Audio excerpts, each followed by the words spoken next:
Welcome back to my channel. I'm Aubrey and these are the Starting Over Diaries. Today's episode, I wanted to talk about sexuality because it's something I am currently moving through and it has been an upheaval, if you will. But before we get into it, be sure to like, subscribe, hit that notification bell, make sure you never miss an episode. Sexuality for me has been always a taboo subject, if you will. Grew up Catholic. No one ever talked about it. The only thing I ever saw on TV were two white heterosexual people having a relationship. I grew up in the 90s. As I've grown older and wiser, I've been more open to. I always dated white males because that's what was around me. I grew up in a very small town in Oregon. Everyone was white. 111 on my camera as I say that. I was one of maybe a handful of Asian kids, my brother being one of them. And so that's all I knew. You want to date the cool kid, and they were always white. You know, whether it was like they were on the football team, the baseball team, the basketball team, like whatever that was, you always wanted to date straight white guy. I didn't ever see, or I was never around people in a same-sex marriage. Not even on TV did I see that. Maybe that's because it was one, cultural and societal things, and two, that my parents weren't about that. When you're young and you don't have that community or that support about it, or as well as I didn't question my sexuality at that time. In fact, 222 as I say this, I always pushed away the notion of I would never kiss a woman. Now, as this version of myself in this moment, I know that that was very much societal programming, cultural programming, if you will, and now I know as a 41-year-old single female born individual that I am not straight, that's for sure. Something that for me personally, it was not something I ever thought about. Someone during my yoga teacher training actually brought it to my attention. She was the one that awakened this questioning of my sexuality because she assumed that I was queer, and then we walked outside for a break and she was like, I just want to ask that you are queer because I never actually asked you and you just present yourself like that. And I just sort of laughed it off because it made me uncomfortable, like really uncomfortable. And then I just said, I can see that. And then through the training, I started questioning it more and more and more. Whether that was through the books I started reading, like I started reading more queer fiction books. And I was like, oh, this is doing something to me. Like I'm feeling it in my body. And that was another thing for me to pause and be like, what do I feel in my body right now? What is going on? And not doing it in a place of judgment because it's so easy to go straight to the judging and being like, no, I'm not supposed to be like this. I've always been this, this, and this. But because of my transitioning into a different version of myself, if you will, allowing all of the societal beliefs and programs and the shoulds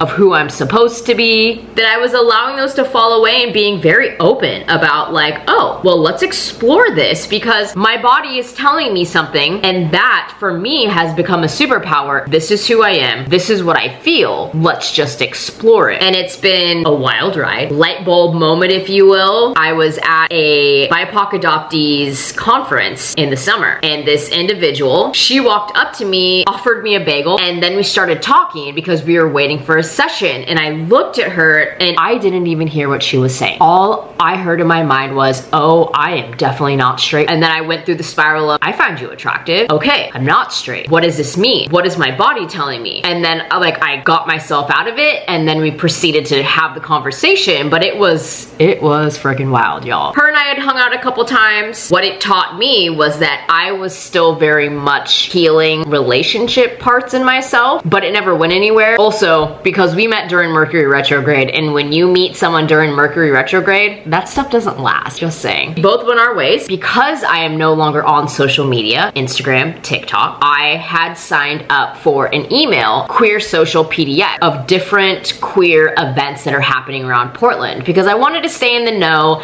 and I wanted to get out of my comfort zone and attend an event. So I finally did. I went to an event Friday. I thought about vlogging it, but I didn't want to do that because I wanted to be in the moment because I'm also practicing the power of now. It was a sapphic singles. And sapphic is women loving women. It is, you're not necessarily a lesbian, but you love women. This Greek poet who would write poetry about other women. It was amazing. I felt safe. I felt seen. I felt heard. I got to meet all these amazing individuals. We had games. There were icebreakers. We just got to like rotate tables, and it was really great. First of all, to be in a community. Two, everyone I met was freaking awesome in their own way. And then I also found myself being like, what do I find attractive? What are these things that I'm looking for? What kind of relationship am I looking for moving forward? Now that we're in this realm, if you will, everything I ever knew for relationships, out the door. Good with that, because my relationships before were not healthy. And this is coming from someone who was married to a cis white man and divorced. And I find more and more queer people, they are finding out later in life that they are queer, which I think is beautiful and amazing to be older and to come out and be comfortable like this. When this first started, I had only told a couple people because they were ones who were safe spaces, and they were also queer, and I knew that if I talked to them and brought it up with them, that they would be those spaces that I could go to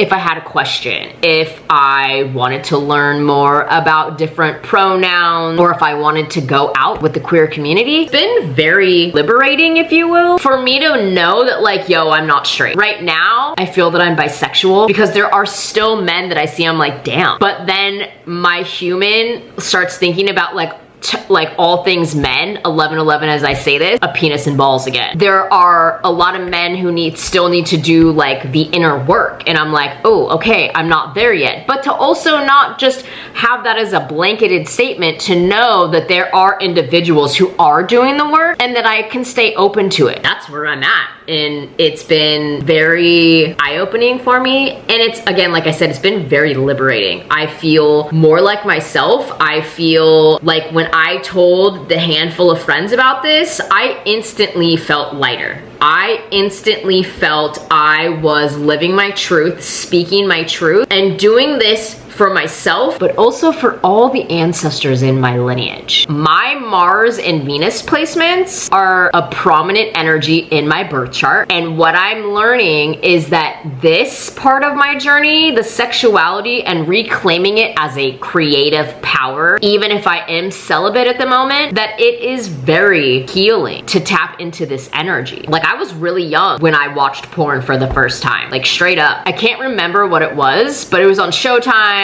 downstairs. I think I was like a tween. The Western male-dominated porn industry is not real life. 1313 on my camera as I say that. That's not real. And so that gave me at a very young age, again, I was brought up Catholic. That's what sex is, but you're not supposed to talk about it because it's a sin. That's a whole nother thing that we are not unpacking in this video. I always went through life like trying to be that submissive, sexual Asian person, if you will. Like the Asian persuasion. That was literally my AIM username. And now as I view sexuality so different, and I view myself so differently, that it's like, no, that is not real. And to be comfortable with it, and to know that this is just the beginning of this journey. 1414 on my camera, because like I said, I met about a handful of amazing people at the Sapphic Singles mixer that I went to, and I liked it because it wasn't like a speed dating. It was also very eye-opening for me to see myself so comfortable in my skin and who I am, and seeing that projected out, because then I was also being reflected to some people that it was like, you could tell that they were uncomfortable, but that's okay, because I felt that they were very young too, but also more power to them because they're younger and they're out there doing that, living their truth. It was a great time. 10 out of 10. Will definitely be doing it again. Great to know that even though I'm not on social media, I can still connect with people. I got phone numbers, y'all. And then I met some amazing people that I know that spirit had put on my path for a reason. Sexuality is fluid. I am still learning all the different identities. Do my best to never assume someone's pronouns, whatever you may identify as, without me actually knowing. And I think that's something for me that allows me to feel like it's inclusive without assuming. We all know what happens when you assume. As I'm recording this, I was trying to script this. I was trying to like write something. Like I wrote something on my Substack about this when it first happened. But then I realized when I sat in meditation that I was never never supposed to script this. You right now watching this, that this is a conversation for us to have. I love love. That's another thing that I'm learning about myself through all of this. I love love, and I love seeing people in love, and I love seeing the queer community because it's so much love. It's so much acceptance. It is everything that this freaking universe needs at a time like this. When I'm around queer people, it's just way more fun. There's better conversations, talking about those things that we can do for each other. Very welcoming, the community in which I have been welcomed into, different spaces. I feel seen. And again, I keep going back to the word liberating. For me to know that I might date a man when I get back out there, or I might not, and that's okay. And even on my walk this morning, I started thinking about how am I gonna tell my family about this? Because there have been moments where I'm like, okay, do I just invite a friend with me when I start dating, and is that how I do it? And I'm like, no, that's sort of like dropping a huge thing in people's laps, elephant in the room, without explaining it to people and making it really awkward, and then to have the conversations. When I told my family that the cancer was back, that was hard, but I feel like this will be harder just because it makes people feel uncomfortable, and I don't understand why, because it doesn't have to do with them. I am doing my best to speak my truth without worrying if it's gonna make someone else feel uncomfortable, because it's my truth. And again, using discernment, because I'm not gonna try to speak the truth if it's gonna hurt someone in a way, snowball to the face. But I also know that for myself, 1919 as I say this, is that one of my soul lessons on this earth school during this human experience is to speak my truth from my heart. And then I also started realizing that in my human family, there is not one queer person. And then I realized, it's me. It's me. Continue to become more and more comfortable with that. And I feel like when you get to your 40s, at least what I'm learning, you no longer care what other people think about you as long as you're living your truth. It can be challenging. It can be freaking hard. It can be lonely. It can feel like you are being ripped into shreds, but then knowing that you will come back together and you will end up healing because of it. And so any kind of value you take from this video is speak your truth. Speak it from your heart, but also practice discernment, because speaking your truth, maybe not